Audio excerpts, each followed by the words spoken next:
And you? I'm Brian. Hi, Brian. Look Howdy. at that. You got your hair cut. I did.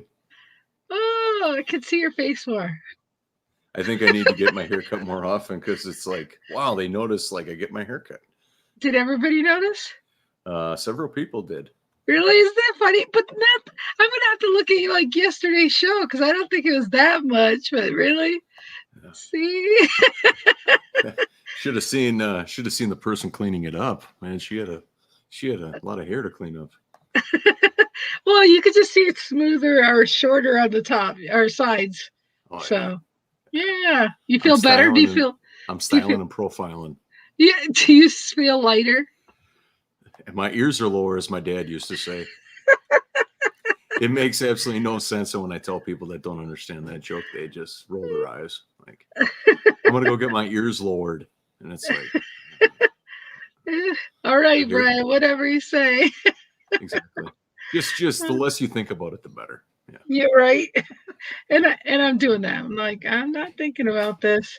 So, anyways, it's a great day in the neighborhood.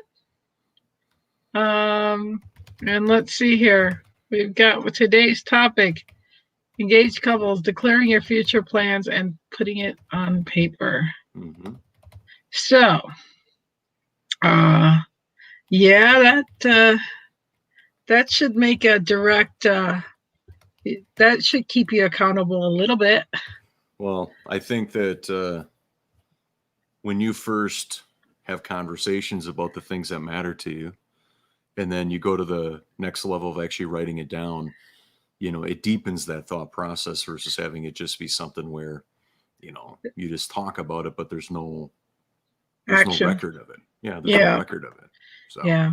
Well, that's the first action you can take is writing it down. Mm-hmm. And then putting it somewhere where you can see it all the time. So they say. What's that? Then putting it somewhere where you can see it and be reminded of it is what they say. Yeah. Well, I think it's whatever that practice is for each couple, I think is what they got to do, depending on how they communicate best with each other. So, well, I'll tell you what, a lot of people don't write shit down, let alone a shopping list. Yeah, no kidding. Did you expect them to do what? Right. I mean, serious, this isn't a shopping list, but no. You can't, people are like, what is it we're planning? It's just like we said the other day about the phone thing and the cup and the string, and trying to get interpretation.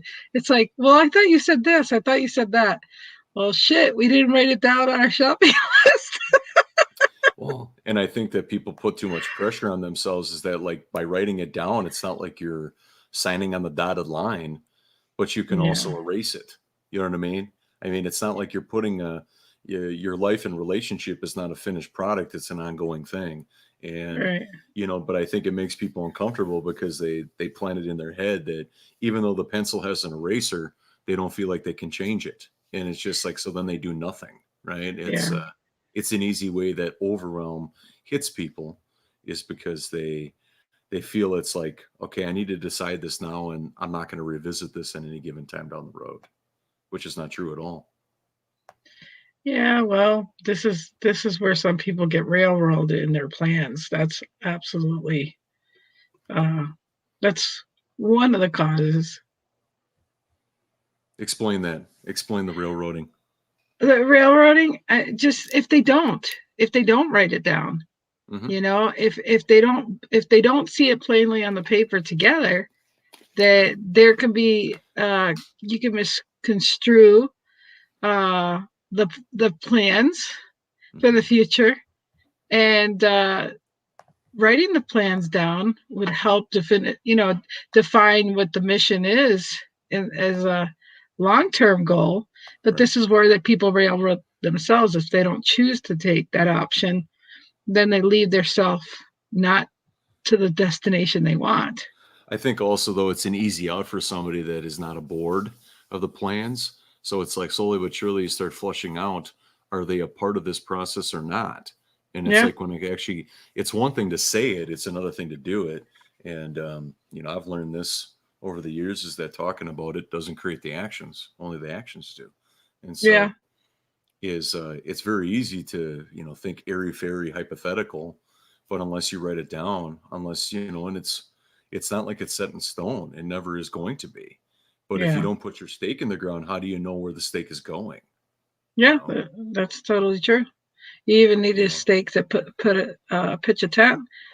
Put your right. stakes down and you know. Because I mean, in every moment, I mean, it's like, you know, the only linear things in life are when you're born and when you die, right? Hmm. How you go from, being born to go through school and to find the love of your life and, get married and have a fulfilled life. I mean, how that shapes out or how you create that is entirely up to you. But Absolutely. obviously, it's a journey, and your destination. I mean, as long as you're fulfilled and you're with the right person and you love them and you care about them, you figure it out as you go. But if you're not willing, or if there's not mutual understanding and mutual agreement as far as what we want to make this look like or what we want to have happen, I think that there's a missed opportunity of people that that they feel like if that they don't dream or that they don't look at things in terms of an ideal life, right? Whether or not they can have it, it doesn't matter. But to get them out of their comfort zone to be like, hey, what would our ideal life look like?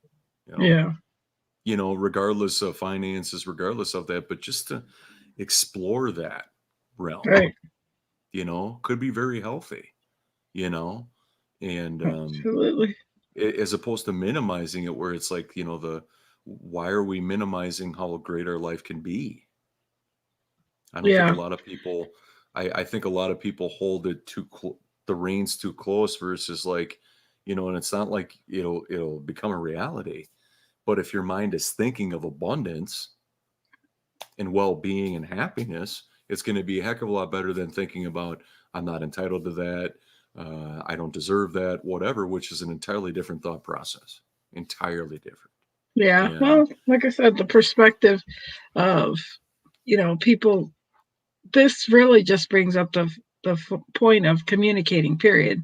mhm. And then just taking a little bit further than just the communication. But let's just draw something on paper. Let's put down our wishes. That's taking an And action in I the right and I direction. mean, it just blows my doors up by like people assuming that number one, we have to have it all figured, or two, we have to have all the answers, and that couldn't be further from the truth. That Hmm. you know when you give up that it has to look a certain way and you just do it. I mean, more likely if you're creating life plans with your partner, you're just as scared or as vulnerable as they are, but Right. you've committed that you're going to do it together. Right. And it's like it doesn't make any difference how small the step is. Any step moving in the forward direction may not be noticed right now, but if you take step by step by step, after a while, just like anything, if somebody exercises once and then all of a sudden it becomes 20 days, 60 days, 100 days, all of a sudden then it becomes habit, Right. but until you do it daily or weekly or whatever that looks like, depending on your relationship, you don't know what it's going to look like and you stop before you start, really, in Yeah. essence. Yeah. And it's Well. unfortunate because it starts by putting your stake in the ground. We're going to have a conversation about this. We're going to document all our thoughts. And it's like, besides a little bit of time and really being honest with yourself and with your partner, how could that be a bad thing when you're planning for a lifetime together? Nope. Not a bad thing at all. I'm just saying that I wonder how many people actually have taken a chance or a time out to actually write down their plans like that. The world would probably be a better place if people did. And like you said, doesn't necessarily mean that you have to verbatim, but start start addressing what you do Well, want. well, and it seems like it's an all or nothing thing, because, and here's where I'm going with this, is that if I don't declare it, or if I don't, actually get it down on paper, well, then I don't have to be committed to it. But if I don't do it, well, then I'm not starting anything. So it's like there's more along the lines of not getting the ball rolling at all. There's more loss or potential loss than there is to actually get the ball rolling, because you're going to face fear, frustration, overwhelm, or there's a possibility of not feeling it at all. I mean, you could easily feel freedom, um, connection, grow a deeper relationship with your partner by doing something together that you've never done before, and able to share how you feel, right? Yeah. Where it's like in the beginning of a conversation like that, I mean, it's ongoing. The answers come in time. They don't come overnight. Yeah. And I know this from previous experience, is that if you're the one that's willing to take action and the other person is not, but the relationship is not at its core of love and happiness, and this is the person you want to be with, it's going to start to show.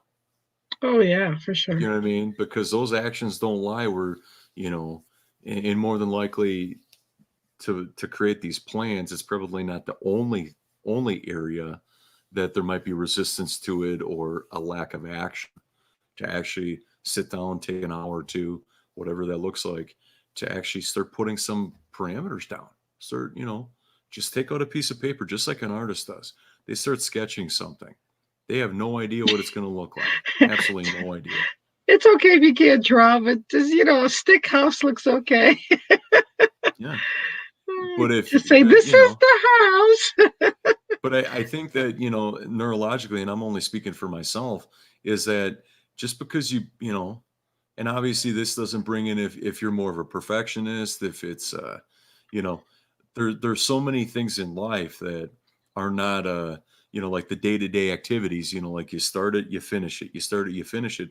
This is not one of those things. This is an Yeah. ongoing thing that is going to be different than any other project you've ever worked on, you know? Yeah. You know what I mean? Like, you have a work project, you get it done in a period of time. You have a grocery list, you go grocery shopping, it's done, right? This is not one of those projects. So therefore, it might seem a little different to do because there's no end in sight. Right. There is no end. Right.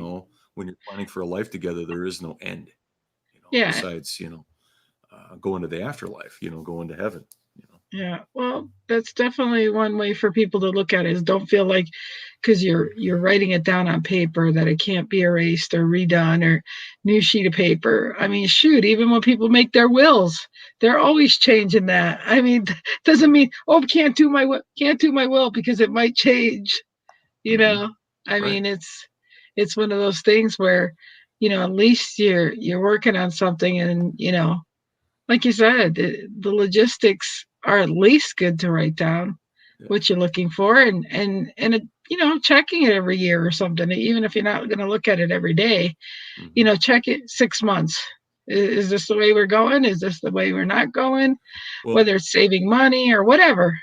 and there's a couple terms that come to mind, is that perfect doesn't exist, right? Yeah. Like, also someday doesn't exist. Oh, we'll get to that next week. We'll get to that whenever. It's like those terms don't exist in the world, right? Yeah.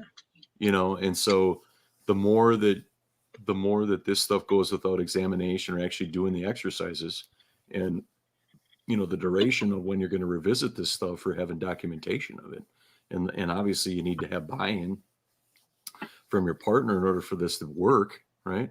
Because you can't plan for a future without their involvement in it, right? I suppose you Yeah. can, but it might not end that well, right? Yeah. Right. You Some know, and somebody might not be happy. right, I somebody didn't won't get be enough happy, but closet space. if they do that, that's also a disservice to them and to their partner, because they're not willing to be honest and upfront about that this isn't working, or I don't like where this is going. So they go through this whole deal, Hmm. this whole situation, without any conversations, or any uh, without any red flags, if you will. I don't like where this is going. They don't do that, right? Yeah. They continue on, but then it has to come to a time where they're like, enough is enough, right? Well, why are they being a disservice to that other person when they weren't straight up all along? They weren't authentic, that Yeah. something wasn't working right. So I mean, I deal with this all the time where it's like, unless I, like, if I'm doing a project, if I write it out, I feel as if I got to get it right. And it's like, well, that doesn't exist in the world. Right. And perfection doesn't exist. It's a concept. It's, you know, there's more people that try to be perfect than, and how is that going for them? Like, Yeah. and That's could be a forever project that you never forever get to. well, in its conceptual, it's like, okay, point to perfection doesn't exist. Yeah. It's, I and mean, it's like, since it's conceptual anyways, how is anybody gonna know if they achieve it anyway? yeah. Well, and that's So just it's called social media standards, or or the Joneses standards, or whatever seems to be the trend going on at the day. you well, and know and that just goes to show, it's like, okay, no real it's not realistic. it's not based on reality. No. I mean, if people are following, and that's a whole nother conversation as far as following the likes and comments, and then that's their justification for, if what they're sharing is relevant or not. It's like, okay, well, you're giving up that you even have a mind or have a point of view if all you're doing is leaving it up to the only measurement is other people. Right. And more than likely, you're probably going to give in to that thought process, and you're going to determine that your message doesn't have any relevance when it does, but also that you're giving up your power.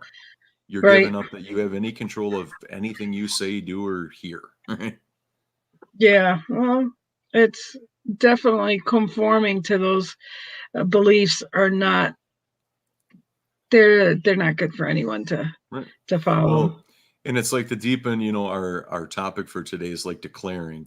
To me, declaring is saying it out loud, right?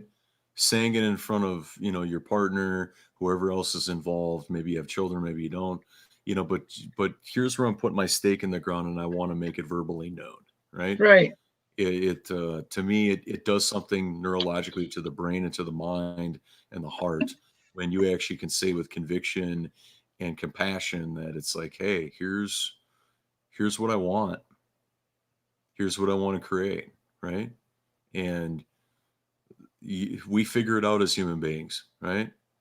And I think that that's what holds a lot of people back, is that they have to have it all figured out, then they do it. But more than Well, likely, they don't at all, because then their brain plays tricks with them in terms of that, they never get started in it. no, but like I said, if she's building over there, her drawing space is this castle with a boat, and you got this little log cabin, and you guys are doing it separately, shit, you might be surprised when you look at each other's thing and go, no, that ain't gonna happen. Right. But And that's what I go go ahead. ahead. Go ahead. No, you no, I'm just gonna say it, and then it's just it's one of those things that um it's a process of getting to know what your significant likes and what they don't like. It's a great way of exploring things that you didn't even imagine, because you may think you know exactly what they like, Yeah. and because they live in like a little cabin doesn't mean that that's really what they want. I mean, like I said, it just to allow that slate be drawn the way you want, it's pretty Well, cool. and I think that, it touches on what we talked about yesterday, is to go to the furthest levels of what that ideal life looks like to you, right? Yeah, Don't get curtail caught it up in down. the Yeah. don't get caught up in the now. I mean, you have to start here, but you need to make sure that you're on the right path to whatever Right. that end is. And it's like, you don't get there overnight, you get there day by day, Right. but you have to do the inner work to even know what it is, because the world isn't going to show you that, right? Yeah. Going to show you anything. You No. either want and yourself, and to tell your partner and commit to it, and then do the necessary actions it takes, or you don't. Um, It, when when you declare something, not only verbally but then on paper, it's amazing what it does, is because then you have access to whatever's written. Because if somebody wants something that they don't talk about, well, okay. But if they're committing to something and they don't commit to it, well, then they either restore their commitment and their integrity, or they don't, right? It's very Right. easy for people to be willy-nilly about what's important to them or what's not important to them when there's no evidence of it, right? It's Right. like a target that you don't know where the target is. Well, you can't live life like that if you're ever going to achieve anything, right? Or in to not be held accountable, you keep changing whatever that is instead of it being like, here's what you wrote on such or such a date that you wanted.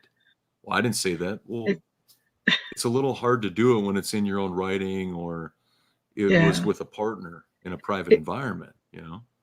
It's like one of those do-it-yourself kits, you're like, I want to build this. And then you look at the plan, you're like, shit, that looks hard. I don't think I'm going to build that today. Right. Right. It's like, well, how bad do you want that? How bad do you want that shelf or Kia product of whatever the freaking sort? If you got to build it, you got to deal with it, Mm-hmm. I mean, but again, this is where people mess up. They write on paper, it's overwhelming. Well, come on, delegation, desire, and what you truly want can happen. Okay, maybe you can't build that, but you know what? Maybe you can hire somebody to build that. I mean, there's ways to look at the obstacles you have on paper as well. Yeah. And Right. how can we modify? How can we thrift? How can we do this, this, and that? But that's what I'm saying is people write that stuff down. Sometimes they look at it and it can really overwhelm them. And they're like, oh shit, what can we do? And they try to curtail this or say no, this, and that. And then they get so overwhelmed they don't do nothing about it. But it shouldn't scare you to write down your audacious goals. It shouldn't scare you to say, I don't know how I'm going to get there, And but it's this is the when desire. you take time to create, You're breaking up, Brian. absolutely not. Brian, you're breaking up. I can't hear you. You're frozen. He's frozen, peeps. He's gone. There we go. Oh, there we go. I was like, what the heck happened? Yeah. So, anyways, you were saying? No, I was just going to say is that if there's no accountability or if there's nothing documented, there's nothing there. Yeah. You're stagnant. But I'm just saying, some people sit there as they're planning and say, well, shit, don't write that down because that's not possible. Well, it doesn't have to. It might be our 20-year freaking plan, but we're going to be together for 20 years. That's the plan, right?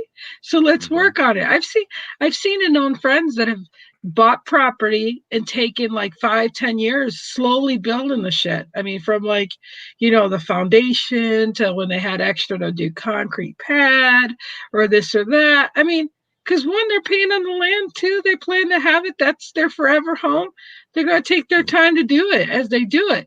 But it's a process. It doesn't mean they had to do it all at one time. Well, in my point of view is that based on that question, is that they're already telling themselves it's not possible. So there's a mindset right there, right? Right, absolutely. Number two is that what evidence they have it of? Is it previous experience, or is it actually looking in the future free from their past? Or are they bringing their past with them, right? Right. I mean, in my opinion, it's like the language that people use points to something that is not complete from their past, because it's like, where is this coming from? Like this negativity or this limitation, where is that coming from? Right. And I've seen that in couples. That's why I bring it up. And I'm glad you answered that question, because I don't want to sound like I know it all. But but truly, that's what I'm saying. I mean, because you tell somebody to write the shit down, they're like, but this is gonna scare you, this is overwhelming. And it's like, it shouldn't be. It didn't cost you nothing to write down your ideas, and it didn't cost you nothing to imagine first and to see if that's something that you both are looking forward to. I mean, like, that's what I'm saying. People they just bypass this process, and then they wonder why shit doesn't happen. Well, I mean, if we look at any other, I mean, the one that comes to mind, but I know that there's countless examples that parallels this as analogies. For me, it's intermittent wipers. What? I said intermittent wipers. Yeah. I'm stuck on that. Just kidding. Heated seats. Just kidding. Heated seats. Oh yeah, that's right. Heated seats. It's got to be heated seats. Come on. Okay. All right. It's cold and blue tip. Heated seats. Okay. Is the example I give is that how do you, without permits and architecture, building up drawings, how do you build a house? You don't do it by saying Think this goes first. there, that goes there.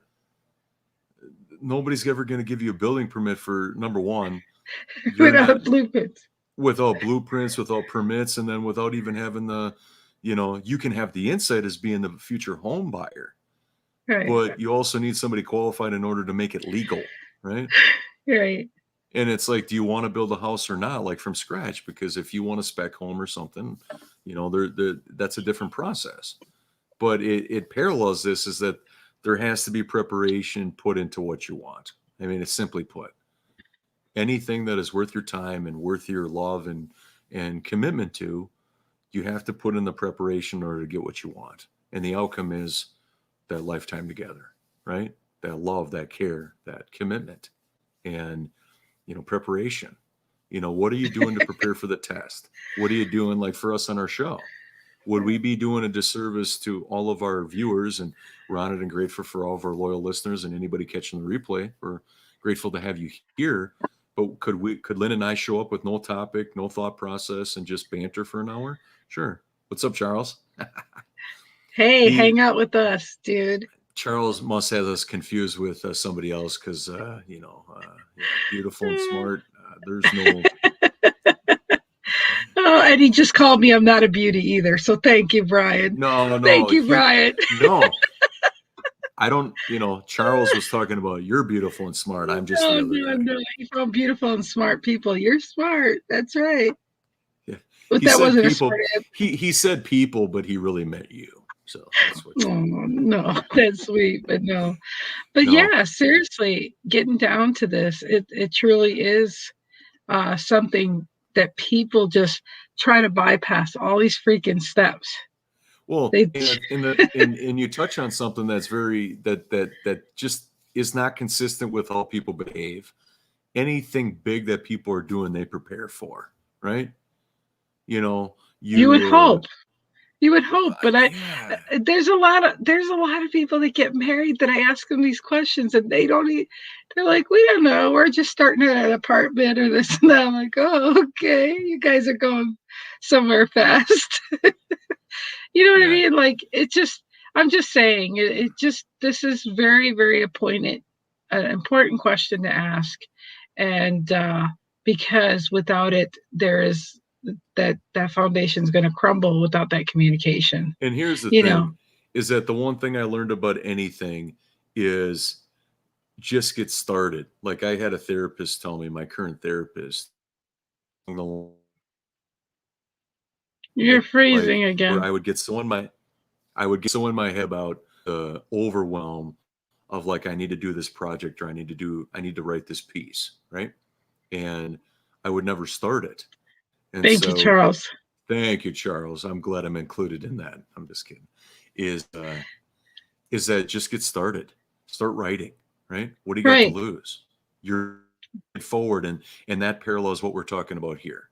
As overwhelming, as possibly stressful or anxiety ridden as it might be, make that phone call, bring out that pad of paper, maybe make a file, right?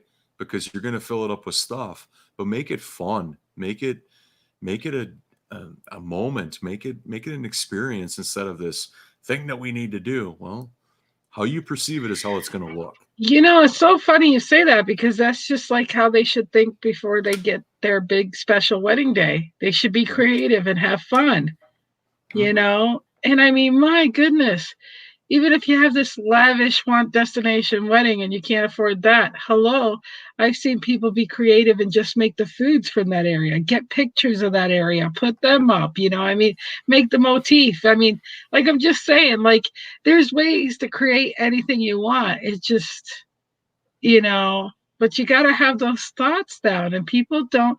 This is where people get busy with noise instead of listening to what their heart desires, and then they wonder why they're miserable. Well, I think it touches on 2 points. Is that somewhere along the line, how they're wired and whatnot will tell them what they can have, or what, it's really not them deciding, but they believe it with their subconscious that it's like, here's what I'm entitled to versus what I really want, right? Those are two That's a different good point. things. There's a Yeah, that's a distinction good point. there. Whatever society or their upbringing or whatever is imposed upon them and how they feel about themselves and relationships and all that goes in accordance with, what they feel like they should have versus what they really want, right? Number two is that when it comes to weddings, is that by that conditioning of people going to other weddings and seeing other family friends get married, is that what they see time and time again, good, bad, or other, is all that they think is available. You know what I mean? Yeah. I Yeah. mean, weddings in Oh, a small another community, backyard wedding. but then also though, it is very disheartening for me when I hear about situations where brides and grooms want to do different. They want to make their wedding personalized, and they're willing to put in the work and effort, but they don't have the people, the professionals to help them do that. The professionals may say that they will do that, but they just want the money.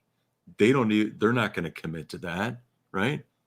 They're wasting the bride and groom's time to say, yeah, we can do that, but then they have absolutely no way of proving that they can deliver that kind of outcome. So I think that that's why the more that couples go to weddings that are, I hate to say this, but easily forgotten, right? Like, it didn't impact them, it didn't emotionally draw them in, it didn't really make them feel like that it really impacted them. It really changed their lives, so to speak.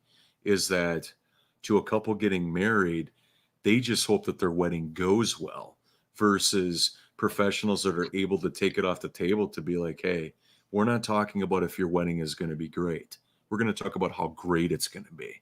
Right. To Right. somebody like myself, they put that stake in the ground that says, this is how I serve people.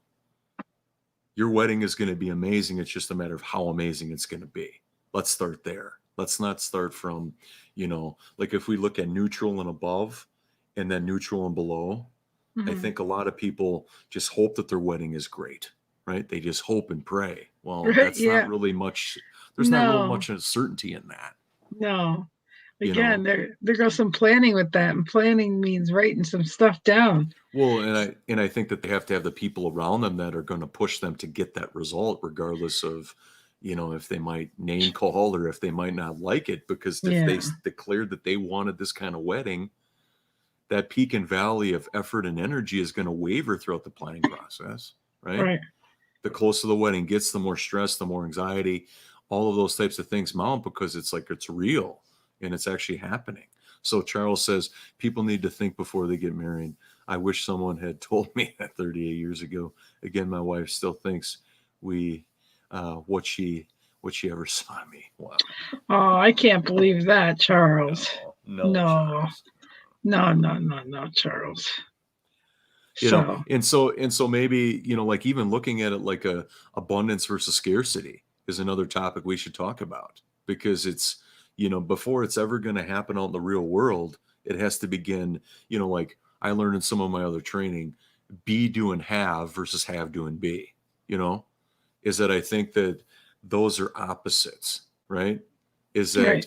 that have, do, and be. If I have this, then I do this, then I be this. No. We have all the stuff in our makeup right now. If we choose to be that person first, then we do, then we have. I like I what think the Charles wrote question, here. I think the question young people should be asking is, how great do we want our marriage? Absolutely. And that's what we're talking about as a whole here, Charles. We're trying to say that they should, she shouldn't go down and write down that she wants this castle and a moat, and he wants just a cabin. I mean, like, you need to bring everything to the table and see where you know, you get a moat log, a moat log house or something. I mean, whatever. Get looking at a house. I mean, whatever. I mean, it needs to be creative, and your life should be just not only the wedding, but just the way you live. I mean, it should express who you guys are. I mean, that's why they got the man cave. That's why they got whatever. I mean, and that's what we're trying to say. We're trying to stir up in people to think that, hey, this should be all creative and fun, and see where you're at, and Well, not settle. well, and how many of those moments can you look for agreement that bring you closer together, right? How many places can you strike a chord with each other that bring you closer together that you agree upon, right? That gets you excited, that makes you feel good about each other, right? Instead of Yeah. things that separate you, right? It's Yep. just like, is it automatically going to be 100%, like I want everything that that person wants and the way and the time and all that? Maybe And not, maybe not. but you love each other to the, where you figure that out, and you Right. and you sacrifice, Yeah. you work through it, Compromise. right? I But would it's like to like, think compromise, not really sacrifice, but compromise. I no, mean, like, compromise, right? yeah, I mean, like, I've seen some couples where they all like the motif to be black and gray. Well, that would be great for maybe the bedroom or this or that. It doesn't have to all be the motif. Right. I mean, like I said, if you got all these bedrooms, you do one thing this way, one room this way and that, and you do themes, I mean, it doesn't all have to be just one way, but yeah, exactly, Charles, give and take. Yeah. I don't like the word sacrifice, 'cause sacrifice really seems like you're really dealing with not having what you want at all. Like, Well, and there could be a tendency where it's one-sided, yeah, and it's like, yeah, and then it turns into a comparison, and like for instance, I might want a man cave, but my partner wants a big kitchen, and it's like, okay, is there a possibility where we each get our own, or if she wants a man cave too, well then we, whatever. I mean, you're leaning into being on the same page as your yeah. partner, We'll work on not the looking. kitchen, and then next is man cave. Yeah, I mean, we're not Yeah, looking for an adversarial relationship here. We're looking yeah, for all the points of agreement, and here's the thing: it only takes one part of disagreement for all the positives to not even be seen. right. You know, and it's like if you have 10 great things that happen to you today, but you have one bad thing, what are you dwelling on? Yeah, Highly right, unlikely it's going to be the positive ones. right. You know, I mean, it's kind of like what are all the great things about this article, but there's that one thing that just seems a little off to me. Well, how long are you going to let that go, and is anybody going to notice anyway? Like, I think it was, what was it, Picasso or something, back in the day, where there was one of their paintings, and somebody saw the mastery in their art, but he was the only one that knew where the one imperfection of that piece of art was. Well, are you going to hang up on the imperfection, on the one thing you don't agree upon, but either disregard or accept everything that you're on the same page about, right? It's the she shed, yeah. Charles, you are so adorable. I love Thanks you. for being here, Charles. Mr. San Jose in the house. We Dude, appreciate you. that's right. We appreciate you so much. This is awesome. I love his commentary. Yeah, He's right mine on too. though too. She shed's nice too. Yeah. I mean, heck, Uh, maybe you flip the script. She wants the she shed and he wants the kitchen. Who knows, right? I yeah, mean, whatever, but that's what I mean. It just depends on what kind of couple you're dealing with. You've probably dealt with this couples that are totally opposite, like totally opposite. mm, I mean, that are just like, wow, wonder how this happened. well, you I've know? there's one point, in the beginning of the process, is that I don't, traditionally as a wedding about the bride, yes, but I ask one question and it flips that, because I don't believe for a second that the groom doesn't care or is not involved. I don't believe that, unless he's not paying for anything, which is very rare. Okay. And so, but the fact of the matter is that there's a perception, and an understanding that the beginning parts of the planning process may not be groom oriented when it comes to finding a venue, invitations, that kind of thing. Those preliminary things may not be groom intensive, right? Where, you know, is the bride talking to all of her family and friends and reaching out to bridesmaids and all of that. The groom might wait until 5 or 6 months and need a nudge or a kick in the butt to go ask, guys to be his ushers or groomsmen. So the beginning part of the planning process, unless you have a groom that is there from start to finish, he may show up a little, for things that once he gives her time, but I don't believe for a second that it's the bride's day if the groom's money's involved, right? Yeah. I don't believe that for a second. It's just that those things in the beginning part of the process may not interest him. That's why it's the bride's show then. Yeah. It's her, because unless he wants to be that involved or may not know how the process works, which is totally possible, Yeah. so he's going to tread lightly. He wants to make sure that she stands out and she's spotlighted, right? Give her time. But if he is spending money on the day, I don't believe for a second that it's the bride's day. I Well, don't see there are some good guys that are like, you know what, I want you to have the wedding that you want, and I just want to show up. There are some of those guys, yeah. truly, and mostly because they don't want to think about it, they don't want to get blamed, which is a smart thinking on a guy's part to say, you know what, But the only thing I challenge with that is that has he been in conversations about what he wants or doesn't want out of the wedding? Because if he has not been communicated, or if he has not shared his thoughts, you can't give your thoughts after the wedding has already happened, right? no, that's true, but I'm just saying that there are many guys that are like, and maybe because they've been to other weddings and it's been ingrained in them that they didn't know that they could think that it's part of their day. But there are some men that go, I don't. It sounds crazy. It's funny because like my oldest daughter, she got married JP, and unfortunately they had to get married by a certain time because of insurance was closing gap. But then I like my daughter's mother-in-law, she wanted to, like, she's like, I'll give you $10,000-$20,000 for a wedding, I want you to have a wedding later, blah blah blah. They never had the wedding, but my daughter, when my other daughter got married, she was like, Mom, I'm so glad I didn't have all this stuff to do. She goes, it's just stressful. She goes, I'm just so glad. She goes, I thought I wanted that, but I didn't want that. So again, because she and he didn't really care. I mean, That's but right. we went and got the cake, and we went and did, whatever we can, and we took pictures and whatnot. But I mean, they weren't even in for that. They were like, let's just get it over and done with.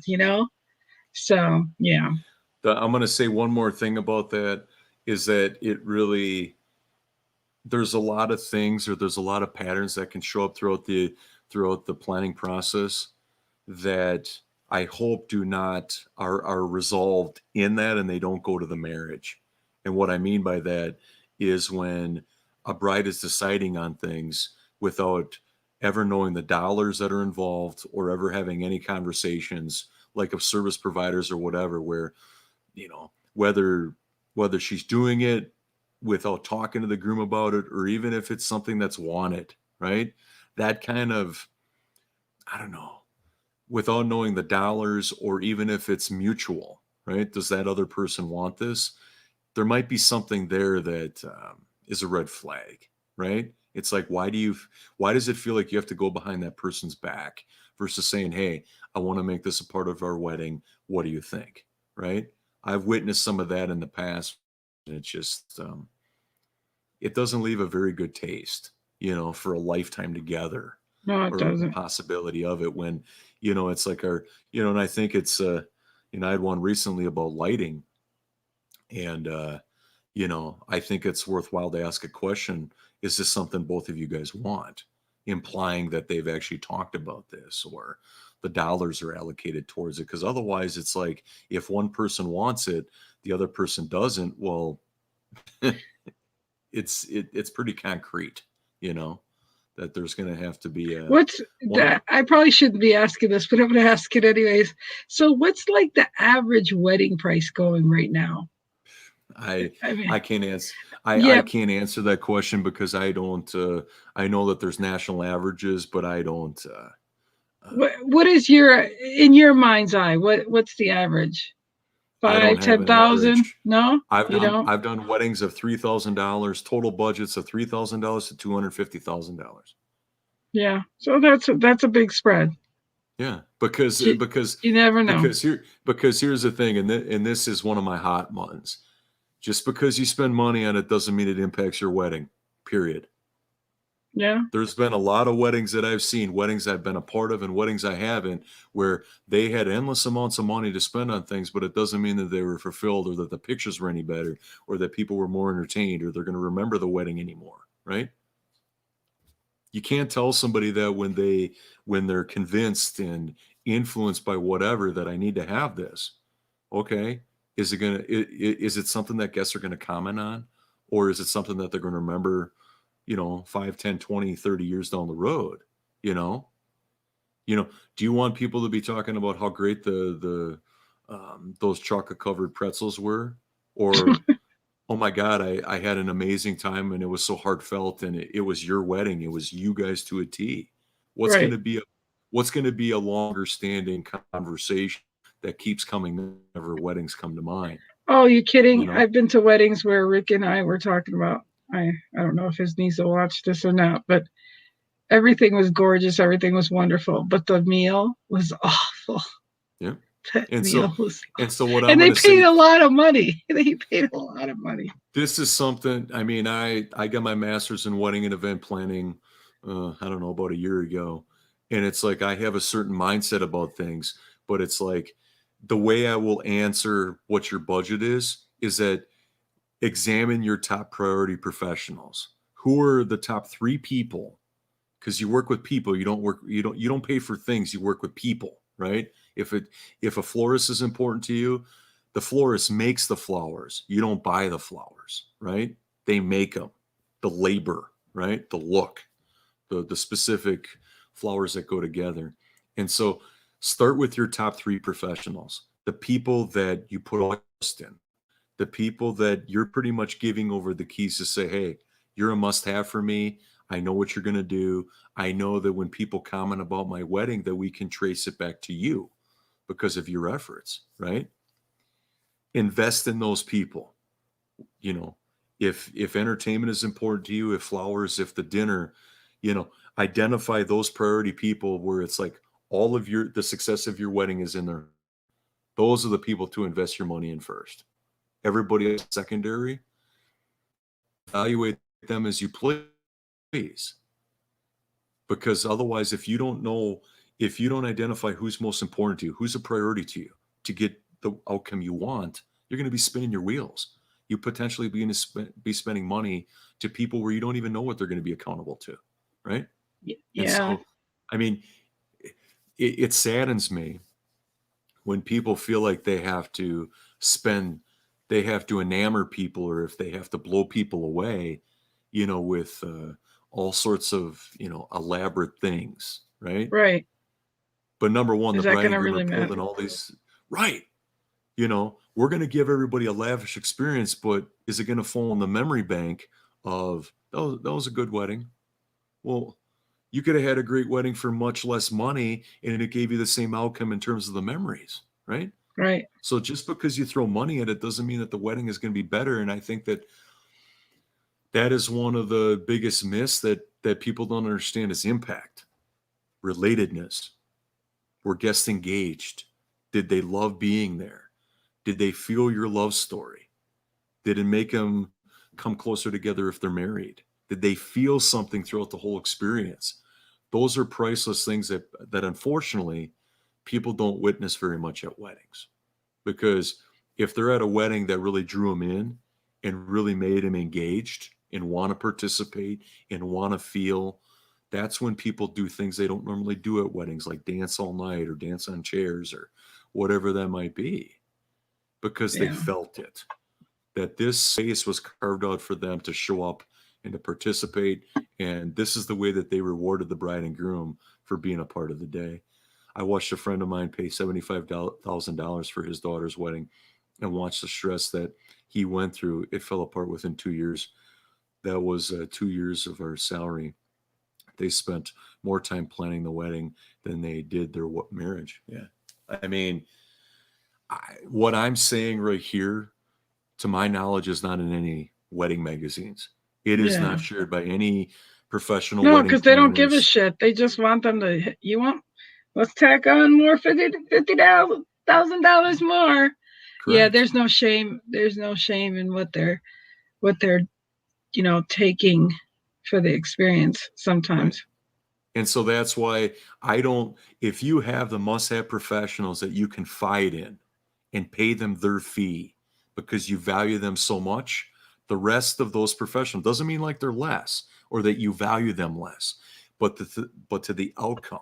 Like your pie is only so big of the dollars you have to play with on your wedding day, right? Yeah. You can spend the money any which way you want. Who do you value most? Those three top professionals. Invest in them. You're going to probably spend more time with them, pay a Yeah. little bit more money, but they hold the greatest success to the outcome you want. What does that work to you? Do you want to work with more people or less people? You know, Oh, I'd is rather work with less. Trust me. right. And here's where it gets murky for a lot of professionals is because everybody's fighting for their piece of the pie, right? Yeah. But all the answers are in every single wedding couple because their priorities may be different, right? They know that, you know, they know that they want to, don't get me Spit it started. out. Spit it out. Yeah. There's professionals that brides and grooms need to consider that they may not want to do business with, but they feel like because of society and whatnot that they have to have what they do, right? Mm, Just like any analogy about why you buy a drill bit. You don't buy it to buy a drill bit, you buy it to, to make a hole or to, ultimately have that picture frame up there, right? all right. What Oh, they what a lot of professionals don't realize is that the hey, service or Carrie. product. Hey, Carrie, She thanks says for she's being here. confused. Yeah, What part it's are you it's confused about? exactly Yeah. Do what somebody do is tell. buying is not a product or service. They're buying how they feel. They're Uh-huh. buying what it's going to do for them because they have some inherent outcome that they want out of that cake, out of the beauty of those flowers, right? That's what they're paying for. Maybe it's convenience, maybe it's peace of mind, maybe it's beauty, whatever that is. But the products and services are not what you're paying for. It's what you get as an It's the outcome. experience. Yeah, the experience that you Absolutely. get. Or You're or even the designer's eye. Like if it's a right. photographer, it's how that person shoots. It's not their Yeah, gear. they're either gonna shoot you looking the whitest you look, or they're gonna make you look damn good. I mean, Right. there's two different photographers. I mean, that might be important to you. You might not care how you get those pictures. Well, You might seen their work before. Is their work consistent? Did you feel the same thing every time you saw a picture of a bride? Well, and I know What it might be semantics when we look at florist versus floral designer. Okay, to me, there's a distinction for simple reasons. Um, what do you yeah, think? I mean, Carrie, I fully understand, and if I can clarify anything, by all means. But this is almost 30 years of diving down deep in distinction, diving down Yeah. deep into differentiation, and really being straight and authentic about what people pay for when they reserve wedding services. Well, Brian, it's just that I have met other wedding professionals and I've met them when we have done wedding booths for the wedding. They have two events here, sometimes three. We have three events where all the bridal expertise get together and I've dealt business with them and I've worked alongside them. And I honestly, at least here in Billings, Montana, I have not found too many people that were as passionate in talking about the industry as you have. They're more about the mighty dollar. I mean, even from Absolutely. Boom. even That's even it right there. even the mighty dollar of shit. This cake can feed. If you cut this cake this little slivers, you can get 150 pieces out. I mean, just because they're or you can only get 10 pieces, you got to buy a bigger cake. Whatever the case is, I've just seen them so into the dollar and cents and not really caring about the bride, because Correct. I've heard them in booths next to me. Well, this is what we can do. This is what we do. This is how we do it. And those are the words out of their mouth instead of, well, what would you like? Boom. What would you like? Or what were you thinking? I never What's hear your that. what's It's your here's favorite my flavor? brochure. Here's my What's your favorite brochure. flavor? What's your Yeah. favorite flavor? You know? Yeah. Tell Yeah. me about No. your ideal cake, or Oh, dessert, Oh, no, no. They usually have the cake slices here, and this is the cakes we have. taste that and go, So it's just, it definitely is. It's so structured that when I've gone by, I said, no, I'm here doing the bridal and bachelorette parties. I'm like, oh, okay. And it's funny because I'm just See, like, see, wow. Carrie, maybe this can help clear up something. Is that, and Lynn hit it straight on. Is that number one? I know that I'm not right for every single wedding couple. That's okay. Number Yeah. two is that all my answers and how I can help lie in them and in the Right. conversation. Right. You know, Well, I sell outcomes. I sell a point of view. I sell my thought a vision. process. Yeah. A You know, vision. I don't sell tangible items. Even if somebody sells a product, nobody's buying a cake to have a cake on their wedding day. They're buying it for the flavor. They're buying it for the sentimental value. Maybe there's a tradition in the family. Maybe there's a story about the baker that they chose. Mm-hmm. If somebody's just going to buy a cake from anybody, okay, then it's probably a commodity. But there's a certain outcome that they want out of that cake, and either the dollar amount matches that outcome or it doesn't. Right. Because if you were going to serve a cake, serve a wedding cake to anybody, there's always somebody that's going to do it for a lower price. Right. But do you trust that the cake is going to taste good? Do you trust that they're going to deliver it on time? And so Lynn hit it to a head, is that I know, let's see here, it's all about what the people want. And I would be willing to further that. I come from a place of they don't know what they don't know about. I'm able to get them to access, because I would rather come at it from a blank canvas than from a place of pick from one of these four options. Yeah. Whoever said that they only have four options, right? Mm-hmm. And it's kind of like what Lynn said. Imagine the difference where it's like somebody says, what's your favorite dessert? Tell me They a little. don't give a shit about it. That's just it. They're trying to please the masses their way and not the bride's way. And I've Correct. learned that being in the And booths next to these people and hearing them talk to these brides. well, and they, it's like, okay, you got marble or chocolate. Well, okay, what if I don't want that? What if I want a Right. custom flavor? Right. Right. Oh, So we don't it's make like those. how it's presented. See, Yeah. and that's okay. Mass production. Some because they love it and they love the challenge, And I subscribe to the mindset of like, hey, nothing happens until we engage, right? Yeah. It's a blank piece of paper. I don't know what we're going to come up with or what we're going to create. I would rather do that than to have a set of She lists. disagrees with me. Yeah, That's cool. that's fine. There's no right and wrong here, but I can definitely tell you that there's a difference, is that when guests leave a wedding, if they didn't know or feel like they knew the bride and groom more than when they left, there was missed opportunities. That's all I'm going to say. We're running and out I'm of talking time about here. their love story. I'm talking about who they are as a couple. And when people go to a wedding that stands out, it stands out for reasons. And more than likely, it's because it was personalized. And it was heartfelt. It should stand out better than if the food sucked or this or that. You should be more about the wedding story you went to and all that. And one thing I want to be very clear about, I'm not talking about comparing weddings. Right. What that couple did from what that couple did. I don't think it's fair to any couple for a person to be like, that wedding was better than that one. Well, wait a minute. Their love stories are different. Their budgets are different. Their backgrounds are different. Right. Yeah. Right. Maybe I look at them different. Yeah. I know we're coming down to an end, but I'm going to just share this. So I've worked with several families. I've been blessed to do multiple generations of family events. And I remember when two sisters, they were competing. I do not have a Charles, but that might be something that I got a screenshot here. That's actually, did you do a great screenshot of that? I got a screenshot. Because you know what? I think, Charles, that's a damn good idea. Wow. You could even sell a book planner thing of what, that's thank you, Charles.